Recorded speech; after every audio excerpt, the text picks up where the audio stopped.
Welcome back. Today's hearing is the story of a British Transport Police dog handler trainer, PC Stephen Curry. We've got a laundry list of serious allegations and an outcome that might leave some of you questioning things. Let's get into it. The allegations came from PC Grimwade, a novice officer on a dog handler training course between April and July 2022. He said Curry bullied him, repeatedly called him names like fucking twat or clown, poked him in the chest and said, "I'm going to keep prodding until you snap," and even told him to, quote, "go home and hit your missus with your cock or something." And yeah, that last one's a direct quote. Okay, I'm stealing that last line because in the right setting, it's admittedly funny. But this sounds like a case where how you see it depends entirely on your perspective. Some might hear bullying, others might hear tough training for a high-pressure job. I'm hoping there's more to this story. Oh, there's much more. Because when the Misconduct panel looked into it, they found zero corroboration for almost any of it. Most of the allegations were just Grimwade's word, no witnesses, no supporting evidence, and in some cases, things he may have heard from others and misattributed to Curry. Wait, this made it all the way to a misconduct panel and it was just his word? Did he really think the panel was going to take him at face value?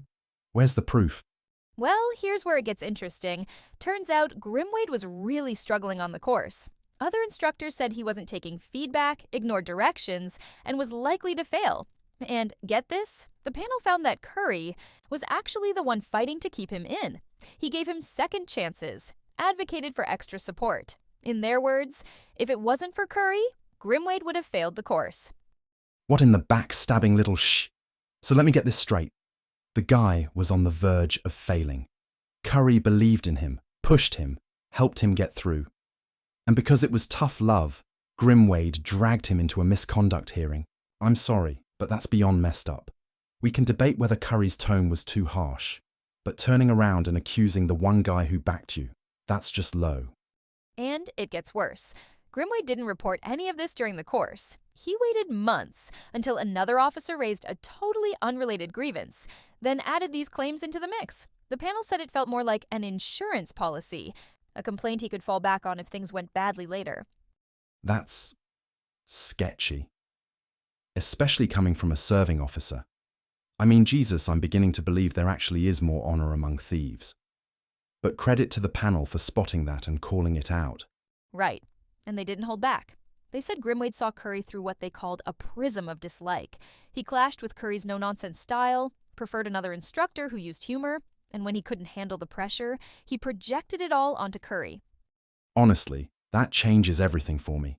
Forget Curry for a second.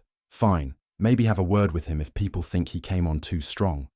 But I'm more worried that Grimwade is still out there in uniform. And by the sound of it, with a dog, that's a serious job. It needs someone who can handle stress, not someone playing the victim when it suits them. In the end, the panel dismissed every allegation. Even the name-calling, twat, clown, was chalked up to occasional banter, not bullying. Even the one claim with a partial witness didn't hold up, because overall, it just didn't fit with Curry's record or what others had observed. Honestly, that changes everything for me. Forget Curry for a second. Fine, maybe have a word with him if people think he came on too strong. But I'm more worried that Grimwade is still out there in uniform. And by the sound of it, with a dog, that's a serious job. It needs someone who can handle stress, not someone playing the victim when it suits them. In the end, the panel dismissed every allegation. Even the name-calling, twat, clown, was chalked up to occasional banter, not bullying. Even the one claim with a partial witness didn't hold up, because overall, it just didn't fit with Curry's record or what others had observed. Good. Honestly, this should never have made it to a misconduct panel. So, yeah, like I said, final outcome. No case to answer, no further action. Curry walks with his reputation intact, and probably breathing a massive sigh of relief. The panel made it clear. His training style was firm, yes, but fair. The real issue was that Grimwade just wasn't up to the job. This is a cautionary tale for both sides. If you're in a leadership role, be firm, be fair, be professional, but be ready to be the scapegoat. And if you're struggling under pressure, don't weaponize misconduct procedures to protect your ego. Sometimes you've just got to take the L and move on, because this could have ruined someone's career. That's the case of PC Stephen Curry, cleared of every allegation and still on the job. But what do you think? Was this just a clash of personalities or real bullying? Let us know in the comments, and I'll see you in the next one. Honestly, this felt less like the case of PC Curry and more like the start of the PC Grimwade saga. Wouldn't be shocked if we see his name again.